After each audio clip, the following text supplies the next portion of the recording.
Folks, just maybe another couple of minutes to finish your conversations, just to flag that up. So just finish the conversation and then we'll come back.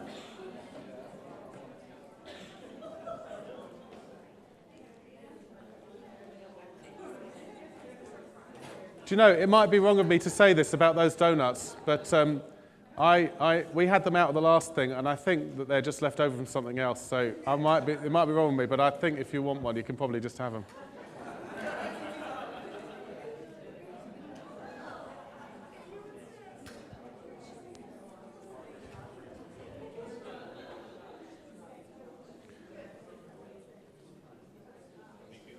Great. Have we got any kind of... I'm aware that this has kind of been very big picture, what I've just been talking about. It's kind of big picture cultural stuff. I just want to do a fairly short thing about a bit more of the detail in a minute so that you can just see that, and it may or may not be helpful. But just any kind of comments or questions or thoughts? Anyone just want to come back at me on any of the stuff I'm saying? Can I just say before we do the questions, I'm not trying to say, by the way, that Crossroads is the one on the left. I don't think you are. I think there are a lot of mega churches in the US that are the one on the left. My analysis from what I've seen, I might be completely wrong, is that you guys are probably somewhere between the two, you know, and I'm probably on a journey that way, but you know, the size of megachurch that you are, with all of the things, there probably are quite a lot of things that still are that kind of provider-client thing, because it's the history, isn't it? But yeah, sorry, sir. Can you tell me a little bit more about this group of 40? What do they have in common? How did they get together? How did that all evolve? Sure. What happened was that there was an original couple who had a sense that this is what they wanted to do. We're talking about the one that went out into the national park. They had a sense they wanted to do that, and so they came and spoke to the leadership team, and we said, "Sounds great. These are guys who are part of the church. They're got good track record. They're trustworthy, and what you have to be able to do." The way that we would test whether someone has that kind of calling or not, and we've let this slip actually sometimes, and the groups have got too small, and so we're just right now really strengthening this again, is there's a number of ways in which we discern whether someone's called to lead a community. First is they have a sense of a missional vision that they can articulate, and the way we get our guys to articulate a vision is basically around, we say, come up with a bit of a statement for up, in, and out. Yeah, so... where are you trying to go with the Lord? Where are you trying to go with each other? Who are you trying to reach? Yeah. So their thing was, we want to reach the folks that are in the Peak District National Park on Sundays. That's who we want to reach. They're our kind of people. It's where we would naturally be if we weren't in church. And we're very strong on that. We'd say, there are people who are called to make the sacrifice to go and reach a different kind of people, and that's brilliant. And let's help you and support you in that and give you cross-cultural training if you need it and whatever. But most people are called to reach people like them. Most people are. So the first thing is, have you got a vision? The second thing would be then, we in the early days, we called this a fishing license. So we give you a fishing license within the waters of our church. Where we basically said, okay, if you're prepared to be in a coaching huddle, so in our structure, that we use to support leaders, so leaders have to be accountable. But if you're prepared to be in that, then we basically give you a fishing license. You can go and ask anybody you like to come and join your thing and talk to them, and we'll flag it up as a new group that's starting and see if anybody's interested. Yeah. And by the way, there's an important principle for us there, which is if somebody tries to recruit someone in your group that you lead, which obviously could press some buttons for some of us, if they decide they want to go somewhere else, you need to pray for them, bless them, and release them. And it's really important because we want people in our groups because they share the vision, not just because they like us or feel comfortable. Yeah. So actually, if someone feels called somewhere else, you don't want them in your group, even if you love them. You want them to go where they're supposed to go. And what we found is that having that culture very overtly within our church has freed up the ability of groups to really grow and for people to really go to where they're supposed to be. The only rider we'd put on that was we'd say, if they're in a leadership position within that group, then you should talk to the person who heads up that group first. It's just polite before talking to them. But even then, it's not that you can't talk to them, just have a word with the leader of the group first and say, I feel like I want to invite this person. And there is a right answer the leader should give you. They should say, of course you're welcome to. Yeah? So So they do that, and then that's part of the discernment process. So if they get, let's say they get more than about 20 people, so if they get just a small group size of people who are interested, say, 5 or 6 through to about 10, through to about 12, something like that, if they get that kind of size group, we'd probably say it feels like this is a kind of embryonic vision. It feels like that's a good thing, but let's give it some room to grow in a safe context. So it's probably better if you as a group form that group, but you're a small group, you're not a missional community yet, and if you guys can tuck in with an existing missional community that has a kind of similar vision, then that would be really good. And we might broker that conversation and say, would you guys be prepared to have these guys under your wing? Because it's something that's really important about having that mid-size, and it's not just a small group. So, but if they get a few more than that, maybe if they get more than about 15 people, we'd say, okay, you're kind of an embryonic missional community now. Let's work with you and help you to grow and help you to, multiply and so on. And so that was the kind of process. So we'd maybe get them up and talk about it. I mean, that group formed reasonably early on in the process, so we probably got them up and had a little chat about what the vision was. I mean, we actually have had at different times as well what we call group fairs. And it's based on, we're a university town. Sheffield is a very young city in terms of age demographic. There are 2 major universities in Sheffield, and between them they have 60,000 students in a 600,000 city. So 10% of the city are students, which is, you can imagine that gives the city quite a good feel, a vibrant kind of feel. But one of the student culture things is that when students in the UK, first-year university students are called freshers in the UK, and when they come in the first week, they have what they call a freshers' fair, and you go to the University Student Union, to the building, the main building, and all the different societies of the university will set out their stalls, and all the freshers go and they find out about all the societies. Do you have anything like that in the US? Is that similar? Okay. And they find out, they decide what they want to join. And so, because we've got lots of students, we use that same language. So instead of a freshers' fair, we had a missional community fair, and we got every so often we get all our missional communities to have tables and talk about what they do. We say, okay, if you're not in one, come and find out. And even if you are, you might want to find out what else is going on. And let's just go and find out what's going on. And so we use a number of different methods to make people aware of it. And then the non-Christians, they basically made their mission, in the end, they kind of did a 2-stage mission thing. They said, stage 1 is, we're not really, honestly, none of us are evangelists. We're not really very good at that. I mean, this is from a community that brought quite a proportion of people to faith every year, but none of us are really evangelists. So we can't say our mission is to, talk to our friends about Christ or whatever. All we're going to do is tell them about this group that we're part of and ask them if they want to come. Yeah, so we're a group from the church, but we're not doing overtly kind of religious stuff. We meet up and we go into the Peak District on a Sunday morning and have a good time together. Would you like to come? Just come and try it. So it was really just something like that. And then they would have a second part of their mission, which is if people come, we want to disciple them until they do follow Jesus, if we can, if they'll let us. So in a way, it's quite an organic thing, but there was a few things there structurally to help them. So we will flag some stuff up from the front. We will put on some events sometimes. And also we have our welcome team. So we have a Get Connected team as our welcome team. And on a Sunday, anybody who's new, we'd direct them to the Get Connected team. So we do have some people that come centrally. And what they do is, usually what happens is people come once and they come to what for you guys would be a laughably small service. Because don't forget, our guys tend to come once a month. So, I mean, basically, we'd have, 500 on a Sunday? You get 500 people. In Sheffield, in the UK, that still is a big service. I mean, people will be coming and going, wow, look at the size of this room. I mean, our main hall is probably 3 times the size of this room. I mean, it's just not big. But by English standards, it's like, wow. And they'd like it. So they come back the next week. And then they meet some people, and they seem nice. Come back the next week, they don't meet one person the same. It's like, oh, okay. By the time they come back week 3, they're beginning to get confused. They haven't met the same person twice. So then they go to one of the Get Connected team, and they say, what's going on? And the Get Connected team say, oh, well, what you've got to understand is this isn't where the main life of the church is. It's in missional communities. Would you be interested in trying some? And they say yes. And then you basically do a Q&A with them where you basically say, well, tell us about yourself. Tell us about your family. Tell us about what your life is. Tell us about what you like, what you don't like. You know, so you have that kind of conversation, and then they say, oh, well, here are some groups of people who kind of have a similar lifestyle to you, doing similar things, and here's their mission statements. This is what they're trying to do to reach out to people.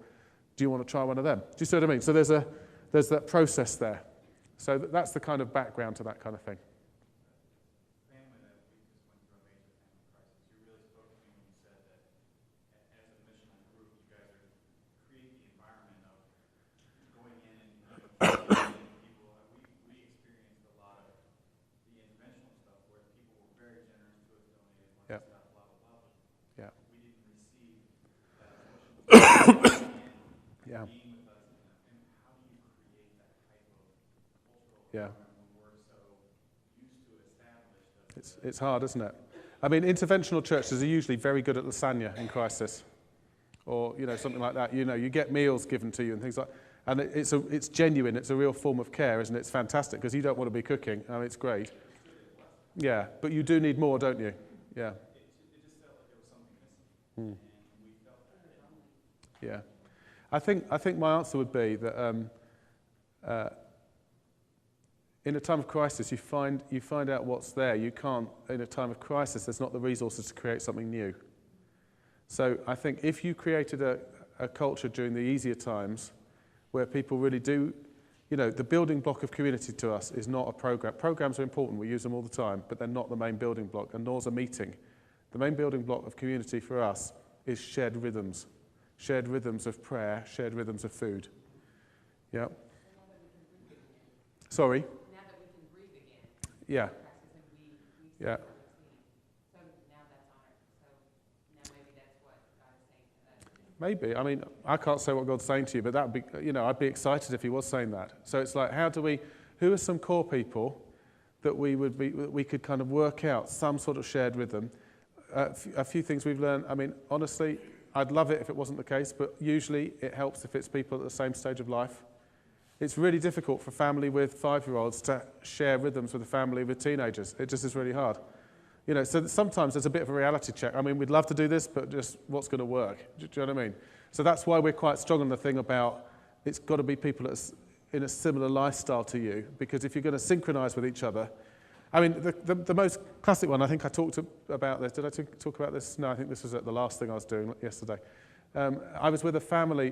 My wife and I spent a month last year in Atlanta with a church that we're really good friends with, and we had a vacation with this family.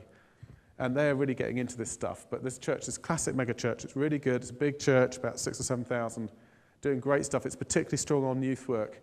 And they get kids from all the other churches all over the city come to their youth work, which is great, but is also kind of tough on the families of that church who do all the running of the program. And this family really committed. They did the youth stuff. They did the church. They tried to run a missional community. They'd fostered 2 girls from Haiti, so they had all that going on. And they were now getting to teenagers, and all the issues were coming up that you get with, adopted. Actually, they'd adopted them with adopted kids. And so there's just 101 things going on. And they also had a son. They also had boys who were really committed to football. Okay, now that is a big deal, isn't it? And so they were basically saying, we really love this, we completely get it, we're absolutely committed, but it is impossible. There's absolutely no way we can do it because we don't have 1 minute more time without dying, And it was really interesting because I felt I needed to bring a challenge to them, which they received really well, which was, this football thing, which takes up like 2 nights a week for you, not just for you. I mean, your boys are out way more, but that is a huge part of your family life. So presumably you made a decision as a family, that's what Jesus was calling you to do. And they looked at me as like, what? What are you talking about? And I was like, well, that much investment. I said, why are you doing it? Well, they're saying, well, one of our boys particularly might have a real shot at a scholarship. And I was like, great. Honestly, how big a shot is it? Like, well, we don't really know, but, we hope.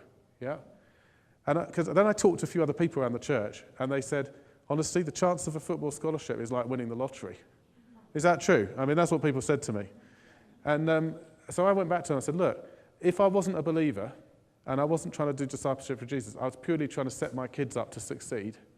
If you did as much time with your boys on, let's say, stocks and shares, for example, random example, as they're doing on football, wouldn't that set them up better? Do you know what I mean? And I said, surely the question is, has Jesus called them and you to do that? Or are you just doing it because it's what the culture does? I mean, they're in Georgia and it's Sports Central and, you know. And they really thought about it. It was a big kind of encounter God thing for them, and they thought about it. And they came back and they actually said, they talked to their sons, and they actually said, we haven't ever done this, but now that we have, we honestly believe that Jesus has called us to do that. I said, great. In that case, you need to give up everything else. You need to find the other families in the church that are also called to do that, and that's your missional community. And what you do is you eat together on the nights when there's football on, and then you go down together, and you start looking for the people of peace amongst the other sporting families, and you try and draw them in. And honestly, I don't think you can also do the youth program. I know that your pastor might not like me for saying that, you know. And for them, it was like a breath of fresh air. They're like, okay, now we're beginning to get this. And so I think that the American culture is very, very orientated around program, and it's very orientated around activity, and it's very orientated about automatic mode, so that we're conditioned to never stop and ask the question, did Jesus ask us to do this?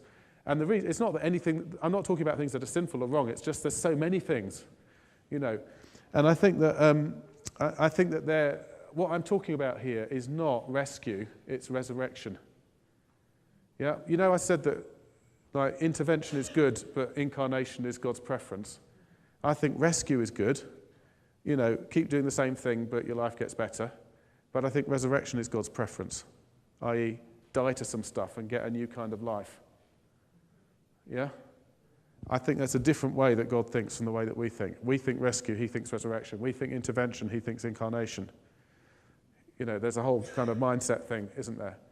And honestly, I don't think that what I'm suggesting is easy, but I think that I don't think you can just tweak a few things and get the kind of culture that means that in a point of crisis, those people are really there. But I think that if God's calling you to, then you can make not necessarily a huge number, but a small number of fairly fundamental changes. That actually means when it comes down to it, you can do that. And honestly, I think it's, for families as well, I think it's better for kids.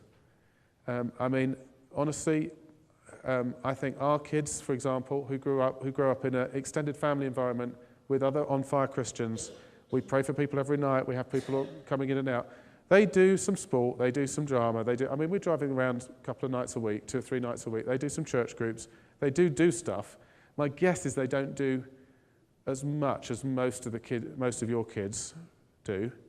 And my guess is that this won't be true of your kids necessarily, because this is a fantastic church, but a lot of kids associated with mega churches across America, I think they come out with lots of Bible knowledge and probably lots of sporting skills or musical skills or whatever it is. And I'm not sure that they stay with the Lord at university very often. Yeah, I mean, as we shifted this kind of model, we didn't just shift it with adults, we shifted it with our youth as well. And in 1996, we did a study, and we found that only 40% of our 13-year-olds were still members of the church at 18. It was a big wake-up call for us as a church. Yeah, and then Mike Breen started to change the system so that we basically dropped almost all of our youth programs, which caused absolute outcry. I mean, can you imagine? And we transitioned into missional communities for youth. So our youth were done that way as well. And some of them were in ones with adults, some were in just youth ones. And we did another study a few years later, a number of years later, I think early into the noughties, so a few, you know, and found that it was up to 90% retention. So there's another side of health. So I think there's something there. I think we just have to be honest. There's a spiritual battle going on here. Just because we can't see the demons doesn't mean they're not real.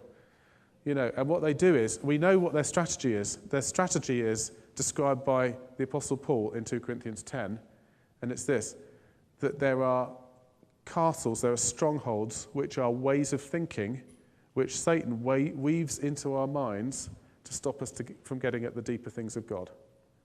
That's what Paul said.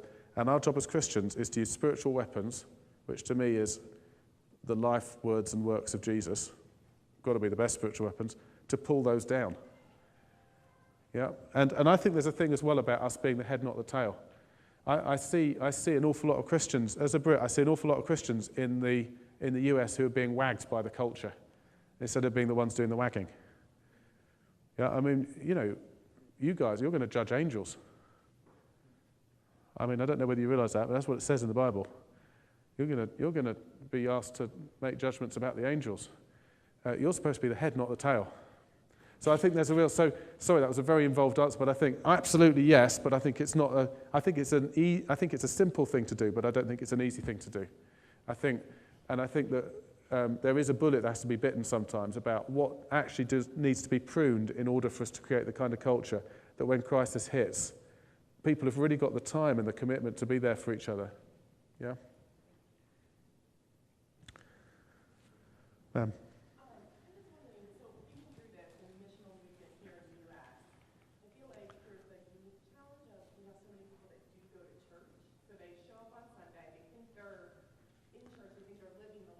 Yes. Then you have this kind of like self-reliant, weird, independent, we're too busy kind of factor.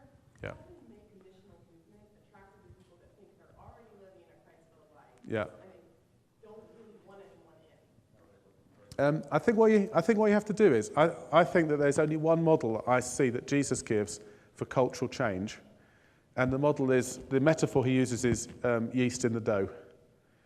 Yeah. And I think what you have to do is, I don't think you can just change everything. I don't think you can just preach from the front and everyone will change. I just don't think it works that way. I think you have to find some early adopters, some pioneers who are prepared to have a go. And honestly, they have to be wired in a certain way, because being early adopters, you have to be pretty tough. It's not an easy thing to do. I mean, but, there's bound to be, I think there are probably more of them in America than there are in Europe. I mean, you took all our early adopters about 300, 400 years ago.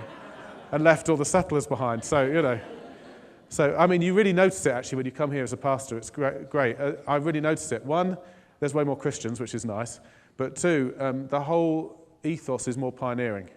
So there's bound to be some. And I think there's a number of you guys are wired to say, I can take the hit. I want to see something new happen. Yeah, but not everybody's called to do that. It's a calling thing. There are people who are actually called to not do that early on. Because God has wired our brains in two different ways. I mean, it's a continuum, but basically two different ways. There are people whose brains are wired so that when they hear a new idea, they can test it internally in their own mind and have a pretty good idea about whether it's going to work or not. And they can just say, I know that's true, it's going to work, let's make it work. Yeah.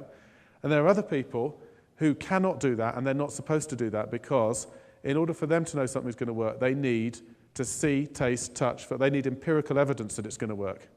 And actually in a church, usually that's a bigger group. Yeah? And what I would say is, those people are there on purpose. Church splits happen because those two different kinds of people don't understand each other. I'll call them pioneers and settlers. Yeah? But the reality is, they're both supposed to be there. If it was all these people, you'd never get anything done, because they'd always be jumping on the new bandwagon. Yeah? And they wouldn't ever finish what they start. Yeah? If it's all these people, you just rust out, because they just keep doing the stuff they were doing 50 years ago. Yeah? So somehow we've got to connect together, and there's got to be a thing where there's a real honouring of each other. And the settlers are saying, we release you pioneers to have a go, just don't expect us to do it at this point. And the pioneers say, we're going to have a go, but we're not going to start thinking that the settlers are ungodly because they're not doing it. Because their job, the settlers' job, it's their job to make sure it's safe for everybody. It's their job to make sure we find out the new stuff God wants us to know. Yeah? And they're both really important jobs. And so I think there's something, we've really tried hard in our church to honour the pioneers and the settlers, and wherever you are, you might be somewhere in the middle, But I think it's yeast in the dough, and I think it takes a few people. The thing over here I said, leaders primarily live an example. Basically, you need a few people who are prepared to start giving an example. Once you've got a few people, then you get the next, the early towns in the West. First you got the total out there pioneers, didn't you? Just like the trailblazers, the Davy Crockett types that just, they're just out there and they were just wild, But then you'd get the people who set up the first trading posts, and then they gradually turn into towns. And honestly, you get, if you were a teacher going to an early pioneer town, really you're a pioneer, aren't you? Yeah, but you're nothing like the kind of pioneer that the trailblazers are. But you're very different from the person who's back in New York. Yeah? And so there's people are called to different levels of it. And there are people who are in New York, not because they don't want to find the frontier, but because they're called to build skyscrapers. You can't do that on the frontier. You haven't got the resources or that. Do you see what I mean? So it's just recognizing, trying to find, where am I in this? If I'm one of the people who's called to give the example first, then let's connect with the guys who can support us to do it, and let's have a go. Yeah, and it might be that you're saying, well, I kind of get this, but I want to see some examples first. So that's fine. Wait till you see the examples, and if they're working, if they're not working, don't do it. If they are, then you start to have a go. And I think it's yeast in the dough, isn't it? And I think if you want the dough to rise, you put yeast in it, but then you also do warm it up a bit. So I think I'm noticing Brian doing that already. So Brian isn't saying everybody needs to do this, but what he is doing is he's putting enough out there that there's kind of the general temperature just goes up a bit, and it makes it easier for the people who are like the yeast to operate. Does that make sense? So I think that's the way that you gradually, and I think the process takes years actually. It's not like a quick fix thing. I kind of see that as kind of what we've created here already with small groups in a sense, but we're kind of all at the yeast stage. We haven't done anything, we haven't risen up to do the other than that. And with this many people here, I don't know what I'm saying, but it is still the yeast. We're not rising. My question was there a model of, or how did it come about as far as how many people make a good missional movement? Because you were talking maybe about 30 people or whatever. Yeah. Was there a point that you had, 50 people that just didn't work? Yeah. Or you had, okay. Yeah. So we started with the stuff, I don't know whether anyone's done the stuff with you, but we started with what the sociologists had noticed and what Jesus did. So sociologists, I can't remember if anyone's really interested in the original stuff, I could get it for you, but I can't remember it off the top of my head. But they basically would talk about 4 social spaces. So they'd say, I'll draw them as triangles because we always do triangles, up and out. They would say intimate, 2 to 3 people, personal space, social space, which is, say, 10-ish, something like that. Then they talk about the social, confusingly, the social space, which they would say would be, I think they'd say it's 30 to 70.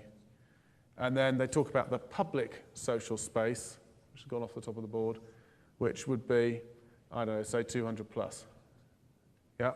So that's what they've noticed is if you just put anybody, any group of people in any situation socially, in the end, they end up organising to those sorts of groups. And then theologically, that's borne out, isn't it? Because Jesus had Peter, James, and John. He had the 12. He had the 72, and he had the crowds. So Jesus operated in those 2. Yeah. And what we noticed, this is where we started from. We just noticed that we're really good at doing this. As a church, we do this, and we do small groups. And we realised we're not occupying, as a church, all of the social spaces. And we just started asking questions about, okay, so what are these ones that we're not doing? What goes on with those? Yeah. And we realised these are kind of informal, actually often did go on. It's just they weren't a formal structure. We actually do these formally, a bit more formally now. We don't organise them for people, but we would say to people, accountability group, we'd say, there shouldn't be anything in your life that at least one other person doesn't know about. Yeah? But that kind of stuff, you're talking 2 or 3, probably same gender, aren't you? Yeah? But we thought about this one and we realised that the weird thing is this was missing from our church life, and we looked at our society and, you did have things like sports clubs and things, but actually as a way of life, in terms of families and things, it's missing from family life too. It's like, hey, this is like the big missing thing. And we started talking about it, and what we found was we found that in our culture, people are very hungry for it.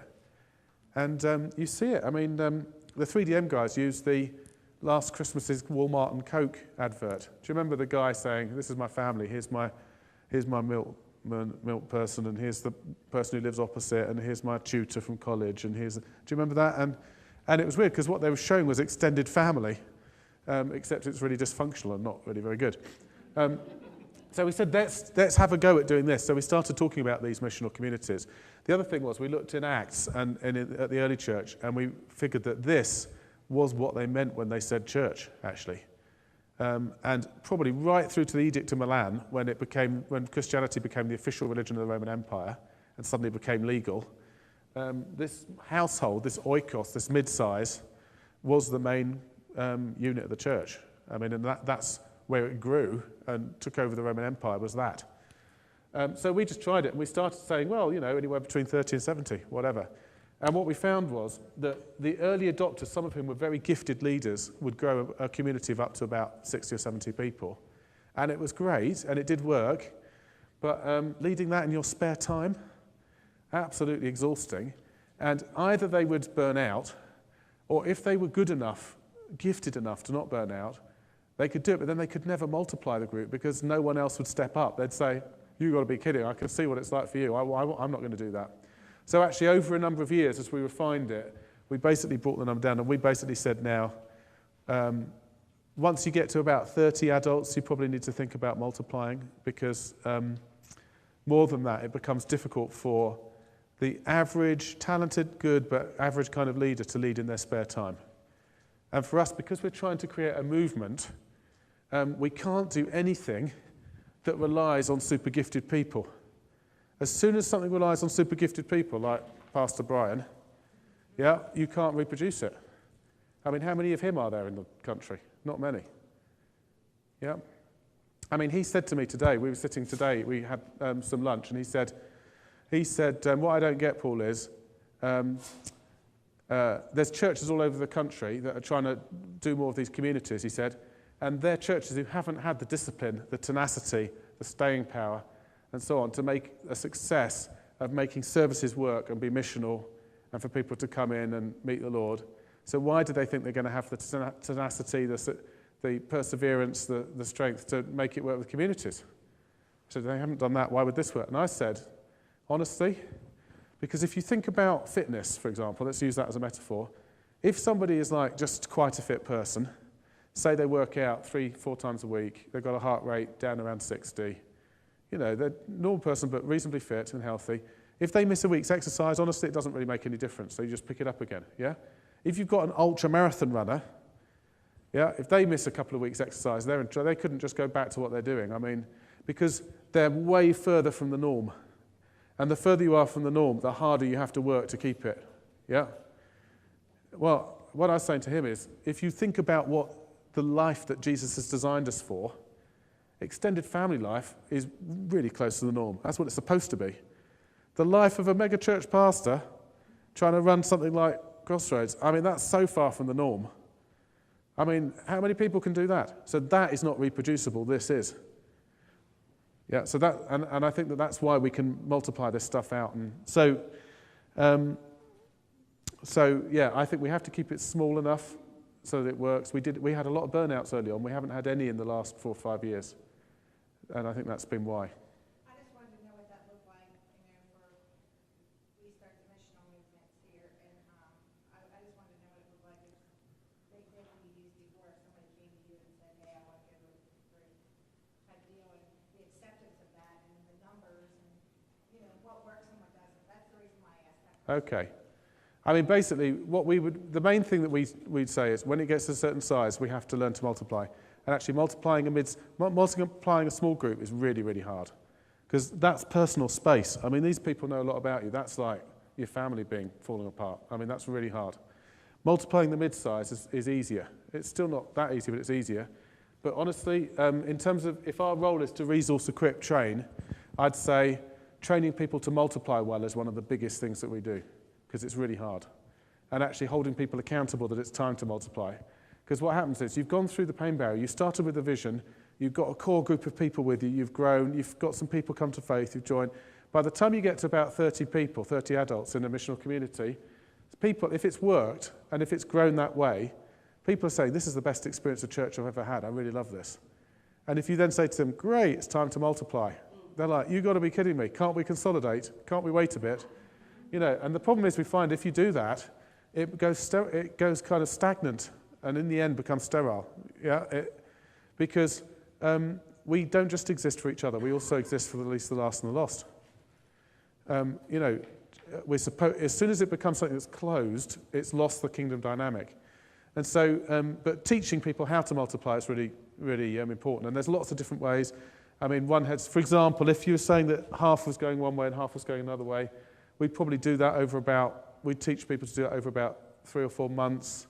And to start with, you divide into 2 groups, perhaps in the same location, and then come back together. And then, you know, a month later, you might do a separate thing, and then you come back, and there's a process, and you're beginning to learn what the vision is of each of the 2 groups, and people make a decision which one they're going to go to. And, you know, and sometimes you do get a thing where everybody wants to go to one and not to the other, and then you just have to come back to the Lord and say, okay, there's something not right here, because God wants us to multiply, He wants us to be effective. We clearly haven't got, what's the different kind of vision that he's wanting to grow here?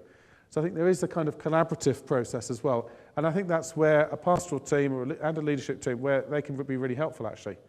Because you need people, generally, if you're on a team like that, one of the things there are probably 2 things that you've got more than the average person. One is probably compassion, and the other one is emotional intelligence. Yeah, those 2 things. I mean, it's difficult to do pastoral work well if you haven't got compassion and emotional intelligence. And so you can bring those things alongside people, can't you? You can often spot things that other people can't spot about the dynamics. Well, have you thought about this? Do you realise what people will have felt like when you said that?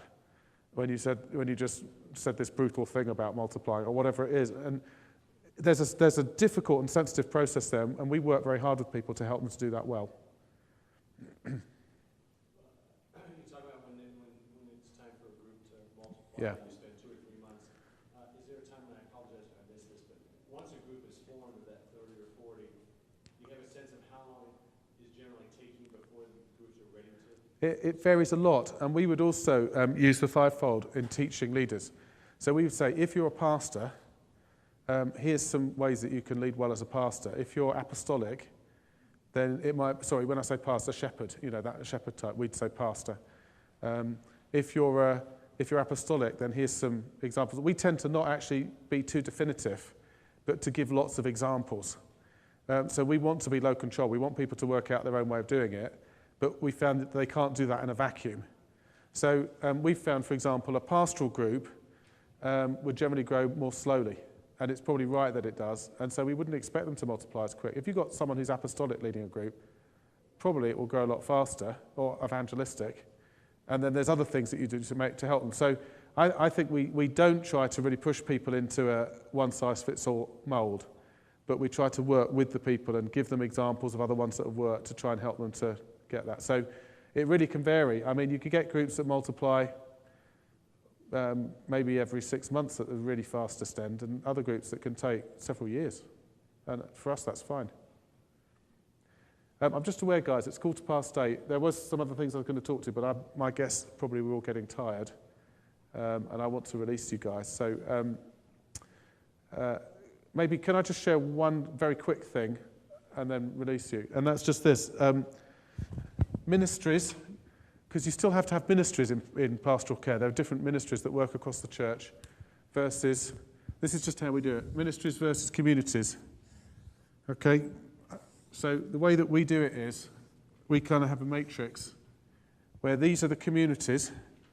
So these are missional communities. These are all our communities, and so on. I mean, we've got 120 of them. And then this might be prayer ministry. Yeah, and I don't mean intercessory prayer. Well, that intercessory prayer would be one thing, but also like prayer ministry, like you're praying for people, yeah, who are from emotional healing and stuff like that. And what we'd have is we would have somebody who had the role who's over that ministry. That person can't have their identity, their kind of sense of identity placed in that ministry role. Everyone who's a ministry leader has to be in a community. And they might be a community leader, they might not be, but they need to have a place of identity in a community. Yeah? But basically then, they're asking the question, how does that serve right across? And some of these communities are missional communities, but you might have a big group of them, which together is like, that might be one of our campuses. I mean, a campus is a bigger community, isn't it? It's a community of communities. And our whole church is a community of campuses. You know, there's layers of community. So the person leading the prayer ministry team will be saying, this is the vision that I have for where I think it needs to go. Yeah. So we've had someone who said, at the moment we offer extended prayer to people. If someone has a need and they're struggling and they feel like they need a breakthrough, in our church, their first step is to talk to their small group leader. If their small group leader finds it's a bit too much, they refer them to the missional community leader. And then the missional community leader either helps them themselves or gets the missional community to help them. Or if they feel they need something a bit more specialised, they then refer them to the ministry. Yeah? And the only way you can access a ministry in our church, like extended prayer, is through your missional community leader's referral. Yeah? And that's really important, because what it does is we don't just do this random ministry to people who aren't in community. Because we would say, if you're not in community, we don't think you're going to get healed. So we don't think there's a lot of point in us just praying for you as a standalone, isolated individual.